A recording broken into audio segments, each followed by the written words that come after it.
విధంగా మన ఋషులు ఎందుకు అంత ప్రాముఖ్యత ఇచ్చి మనకు తెలియచేశారో ఆ కరివేపాకు మహత్యాన్ని ఇప్పుడు తెలుసుకోబోతున్నాం.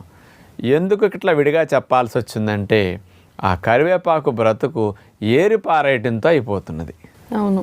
అందుకని ఎవరినన్నా మనం ఉపయోగించుకుని తర్వాత వదిలేస్తే నా బ్రతుకు కరివేపాకు అయిపోయిందండి అంటారు, వాడుకుని వదిలేశారండి అంటారు.